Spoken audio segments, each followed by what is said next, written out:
Welcome to This Medical Life podcast.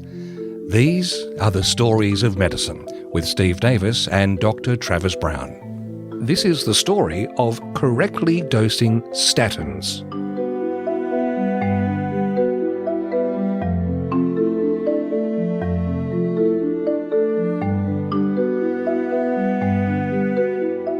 Dr. Travis Brown, in medicine, some things keep coming around and around again, and that is how it relates to our guest for this episode, Professor Simon Dimmitt from Perth, on a topic of statins and dosing. That's right. So when we start talking about medications, often a lot of patients sort of will glaze over and not be quite familiar with stuff, except for, I imagine, with statins, probably every patient has heard about statins. And look, the remarkable thing about statins, I remember sitting in a pharmacology lecture for statins, and the lecturer put up a graph, and it was sort of one of those, like, rectangular table graphs, and it's, you know how you have a safety zone and the top zone, and really death down the dramatic problem, and if you're this age you're light green, therefore you probably don't need much, but if you're this age and you're a statin, you're closer to death, therefore you definitely need intervention. And I remember looking at that and thinking, is there any safe limit of aging? And this is the kind of, like, you realize, you sit there and just go, well, the older you get, the closer you are to death. Is there any normal kind of rate that you can age that's safe, and a doctor won't turn around and actually say, here's the medication you have to have because you're close to dying? But it was. Did you ever concentrate on your lectures? Look, it was weird because you just sit there, out-of-body experience. I probably missed the point of the lecture, actually, at that point in time. But look, we are looking at statins, and they are one of the most commonly prescribed medications, but that's because heart disease is one of the most common causes of death. And look, when we think about cholesterol, people will automatically think, oh, cholesterol's bad. Well, no, cholesterol's essential. And look, we have two sources of cholesterol. One is what you eat, diet. The other one is our liver. Our liver produces cholesterol because we need cholesterol. Cholesterol is in our cell membranes. It's important for hormone production. It's important for vitamin D. And so the majority of our cholesterol is actually produced by our liver. 80% of what cholesterol you have is actually produced by the liver. Now, that is an inherent metabolic process, which is why the modifiable is diet, which is why we talk about modifiable is important about what the diet you have and what you eat, because that will modify your risk factors. Does that also apply? Because I mean, people say eat some of the fatty fish in particular. Yeah, there's healthy styles, and actually it will reduce the amount of cholesterol. But do the little pills count as modifying your diet as well? Just taking see, that will modify the liver part of it, and this is where we find ourselves. Like, the actual link between cholesterol and heart disease was identified in the 1960s and 70s. So this is recent when we're talking about the link between having very high cholesterol and heart disease and atherosclerosis is of 60s and 70s. And this is when we started to understand the metabolic pathway that the liver uses to produce this. And this is when we had the established pathway, which is the mevalonate pathway. And this was actually the critical pathway as which we target drugs. And the interesting part was the enzyme that we target with these statins is HMG-CoA reductase. Now, the most important person in this discussion is a Japanese scientist and biochemist. His name is Akira Endo. Now, he was a person at the age of 8 who knew he wanted to be a scientist. Oh, wow. He was inspired by his grandfather. I'm not sure what his grandfather did, but clearly had a science or medicine bent, and inspired him to actually want to do something in the scientific field. And he ended up studying in Japan at university. He did chemistry, biochemistry, microbiology. He went to the United States and did postdoctoral studies. He actually worked at the Albert Einstein College of Medicine in 1966.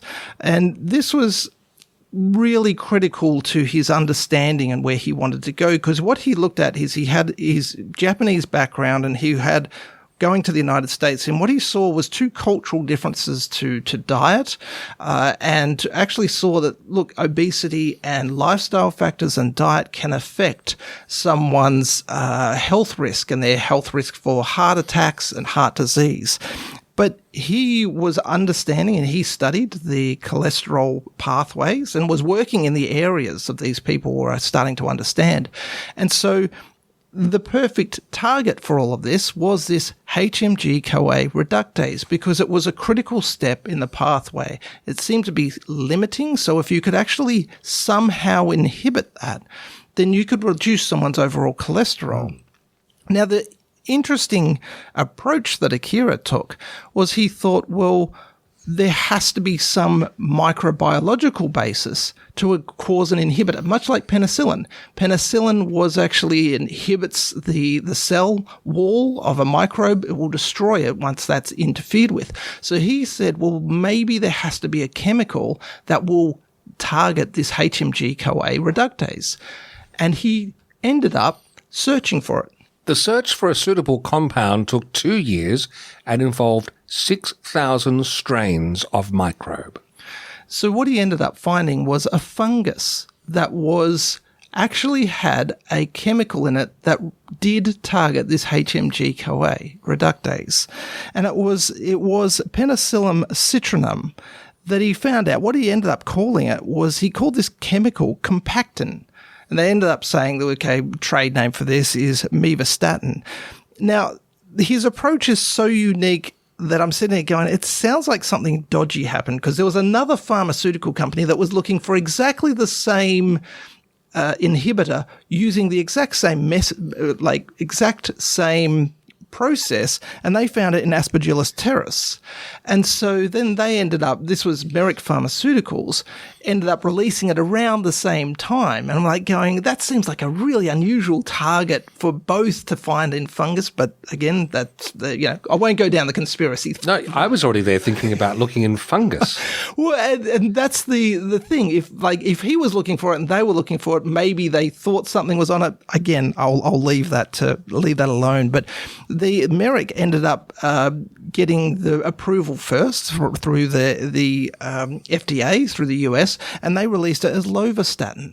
And so then a whole bunch of studies started coming out in the 70s and 80s showing how useful these statins are at reducing cholesterol, then reducing people's lifestyle, first of all, lifestyle, but also medically able to reduce their cholesterol and having a great effect on their health disease, health, atherosclerosis. And so this turned out to be revolutionary in medicine, but now it's a matter of time of actually saying, okay, we have these medications. What's going to be the optimal target for these patients to dose them on? Because we now have very good evidence for them, but who are the patients that should be on statin and what level should they be on? And as we get ready to listen to our main guest's interview today, which is one that I did with Professor Simon Dimmitt, you weren't around at the time, Travis, so I went solo, which was scary. He references this concept in medical school of being taught that lower is better when it comes to dosing, but he said it's not necessarily always warmly embraced. Well, there's also the thought that higher is also better. And so this is the hard thing. So if and this is, again, the ethos with cholesterol. You sit there and just go, well, why not trying to get rid of all cholesterol? But again, there is this balancing act. And people talk about, if a drug doesn't have a side effect, it probably doesn't have an effect. And so it's always balancing the act of, how much is good enough? What is the right range? Because again, you don't want to, it's like, glucose. Sometimes bringing it all the way down can actually be more dangerous to the patient, because then they have other problems of hypos and stuff. So again, it's this balancing act in medicine that doctors do all day, every day, as to where is the best point to get the maximum benefit with the minimum side effects for these patients. And some things to listen out to in this conversation. First of all, Simon has a book imminently about to be published on this topic. If it's gone out since this is published, we'll add the link to the show notes. But this is him having some follow-up questions to a paper that's been published in London entitled Rethinking Statin Dosage in Coronary Disease. And things we'll be talking about are the efficacy plateau versus the toxicity climb, the J-curve and survival, and individualized safe prescribing. And this is why I went into pathology and not pharmacology. This is some very technical areas. But again, as I say, most doctors end up doing this all day, every day. And it's really useful to sort of brush up on and know where is that plateau and where am I getting into danger territory with minimal benefits.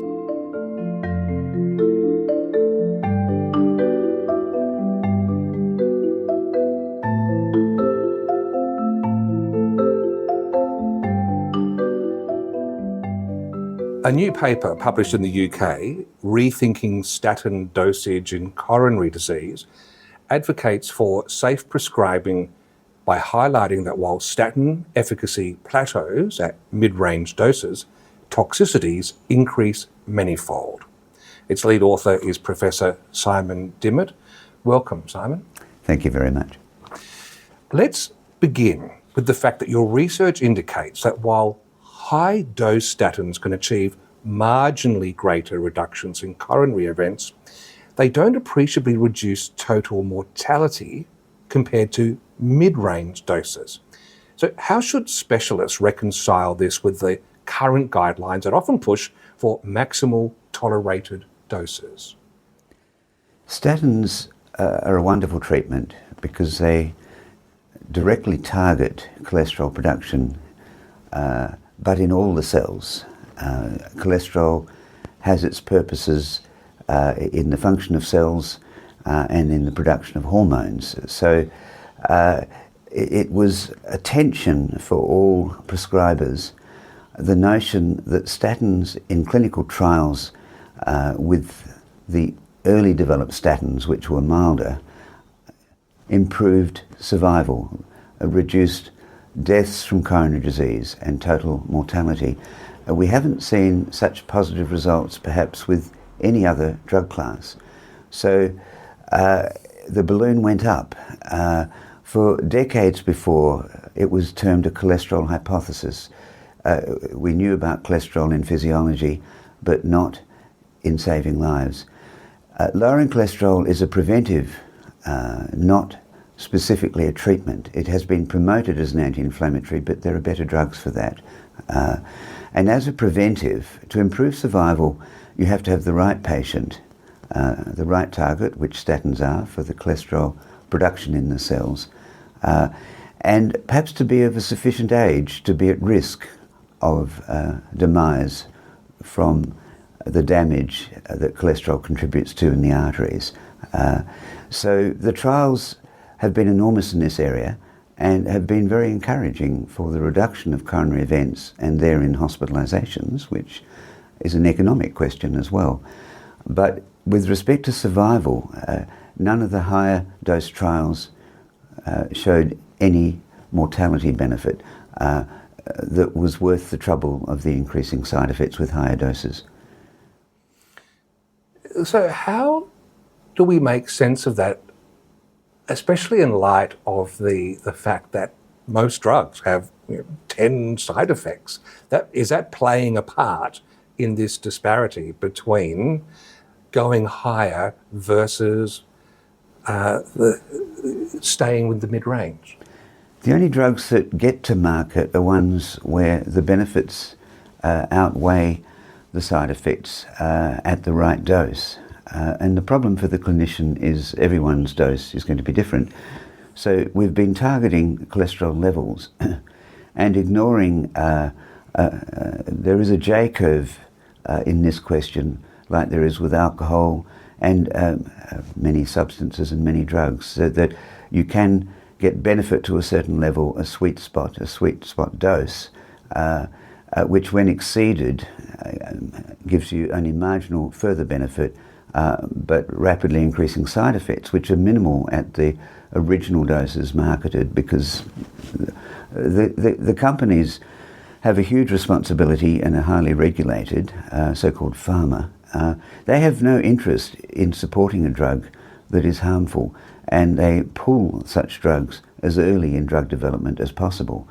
So by launch, we've usually got pretty good drugs, but you have to find the right patient who has that target on which the drug works sweetly, Yes. and then follow them up carefully to individualise their dose. We've tried to do that in Australia because we've done a lot of the research on cholesterol, and we have a wonderful hospital, wonderful doctors, prescribers, nurses, and interested patients. So we're very involved in all of this. And the excitement which we all had with the efficacy, because very few drugs have trials that show reductions in mortality and improved survival. But if it's only a preventive, and the patient has no symptoms and they have plaque in their arteries, the GP, who are our main centre stage physicians in this, in coordinating the specialists and the drugs and the pharmacists and the nurses, it's a bit too simplistic to say everyone should be targeting a certain cholesterol level, but below a total cholesterol of about 5, an LDL cholesterol of about 3.5, most of the population studies have shown in people not on statins, and increasingly on statins, that below an LDL of 3.5, mortality starts to go up. So the patient doesn't have symptoms even after their heart attack, and if the statin gives them side effects, they're not interested.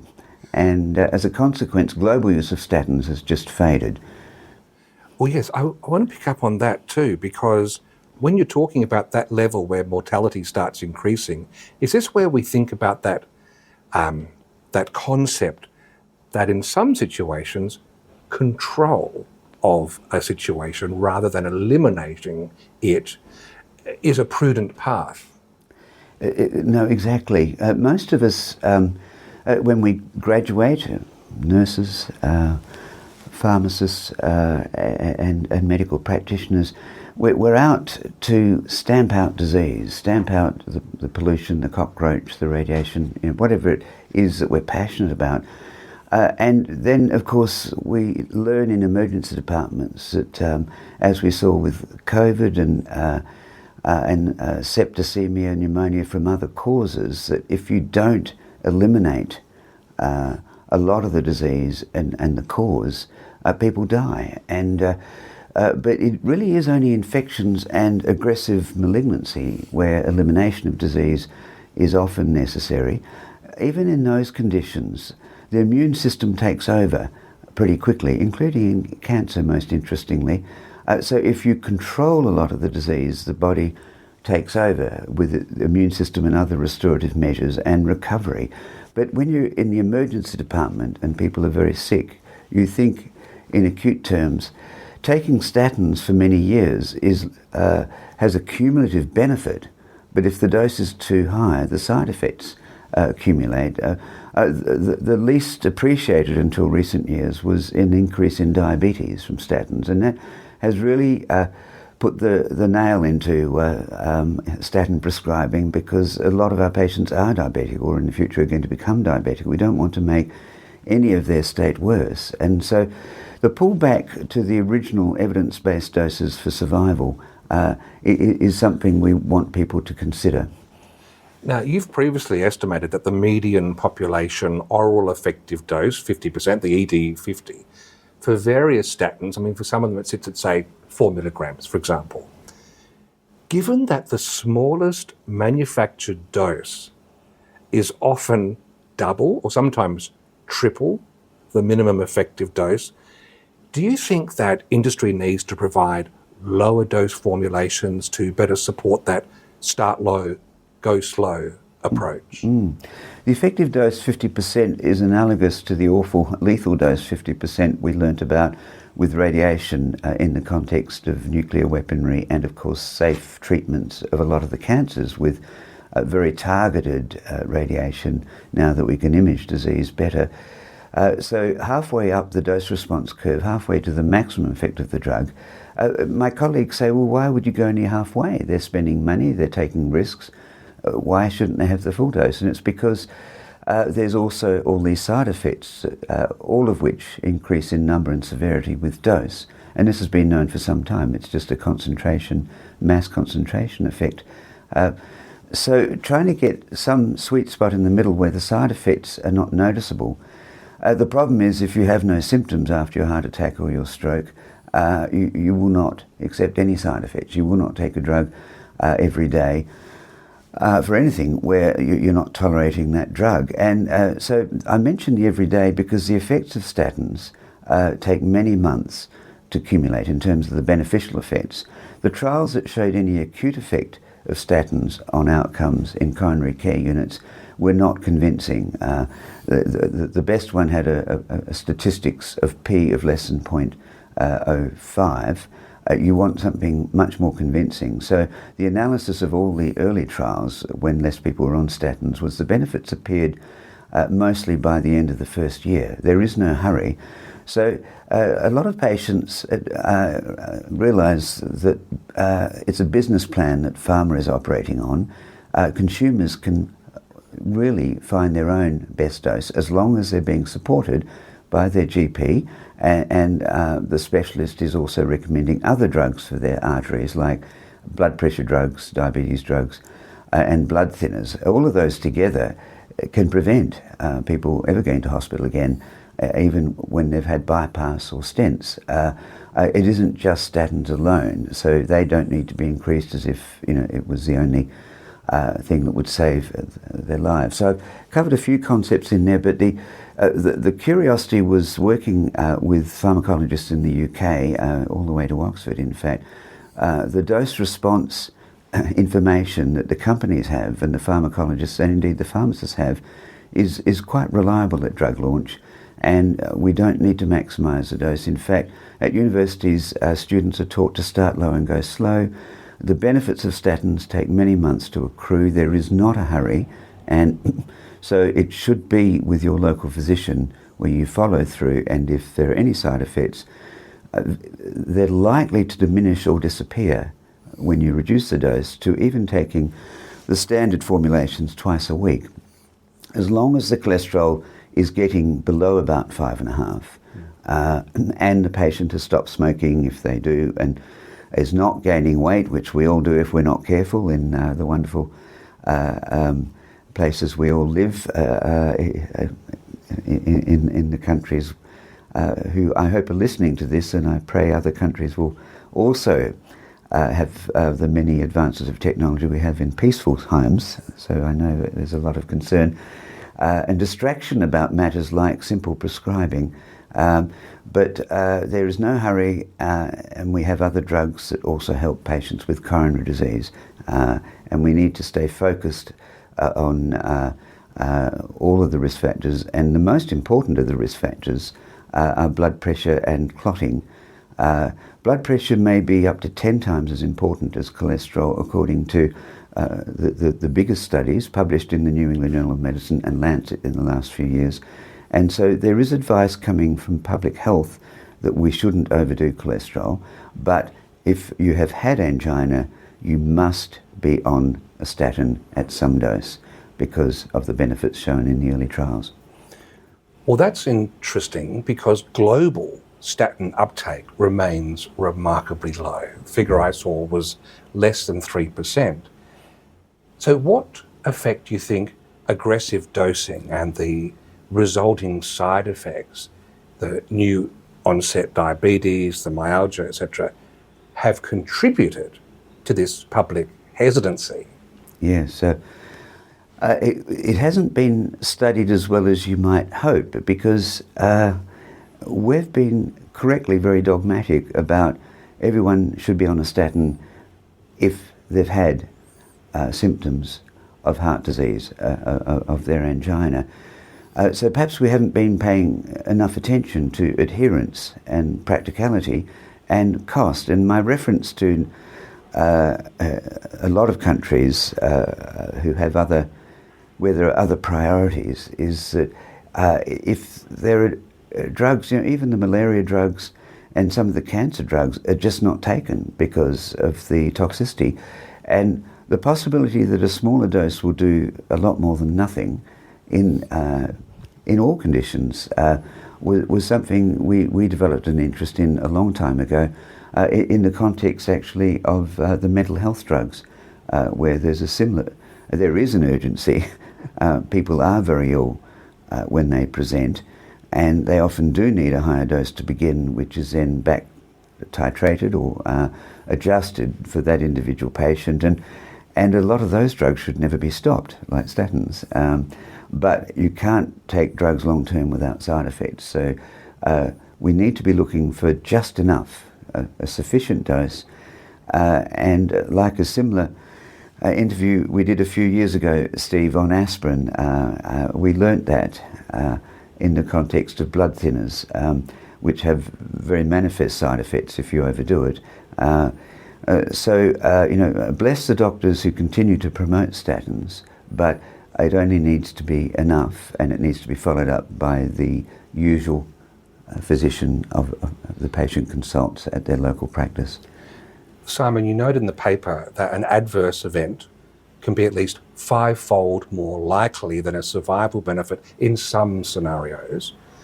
What's the best way a patient could ask their doctor, what's my personal number needed to treat for a specific dose? This is an interesting problem because with vaccination, even at its height, the number for COVID vaccination was 40. There are a lot of people having vaccination possibly unnecessarily, but you couldn't pick who needed it.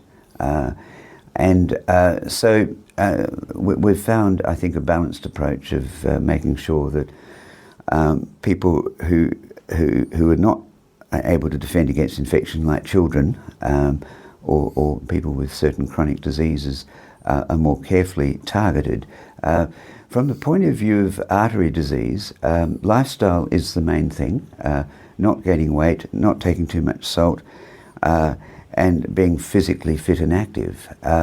So once you're doing all of those things, you may not need too many drugs. And so in some people, blood pressure isn't so important, and in families with high cholesterol, the statins are very important. So it needs very much to be individualised.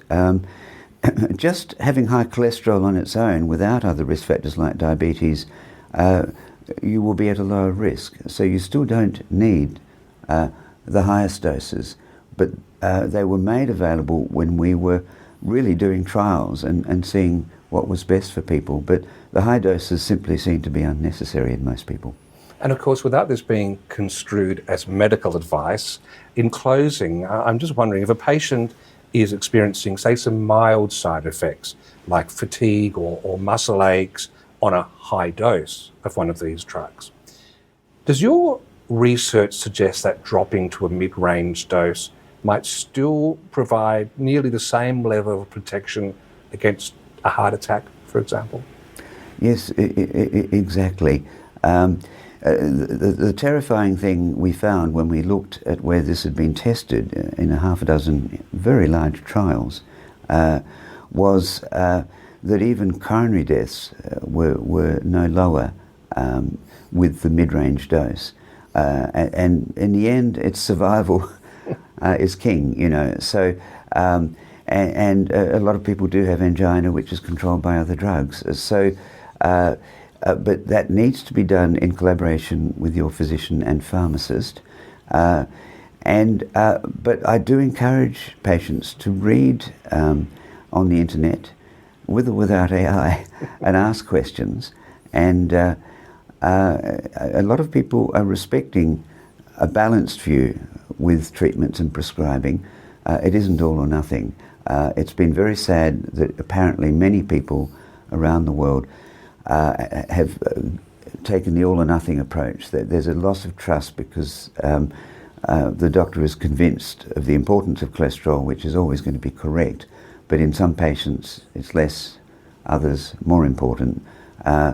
And so 20 years ago, Britain actually licensed an over-the-counter mid-range dose of statins, which almost led to World War II&a, because of concern about whether the pharmacists were in the right place to take charge of this. But now the patients have taken over from all of us because of the wonderful information available on the internet from reliable sources, which does include some of the hospital clinics, their websites, We have one which talks generally called correctdosing.com, and a book coming soon to help people navigate the website called Dose Matters.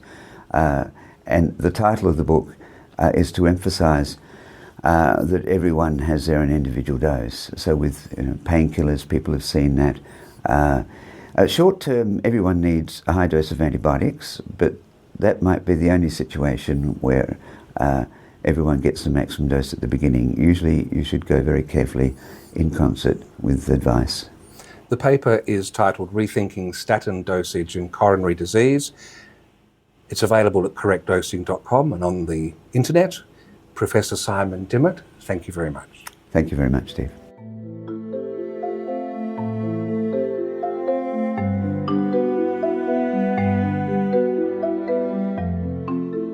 This Medical Life is recorded in the Talked About Marketing Studios in Adelaide.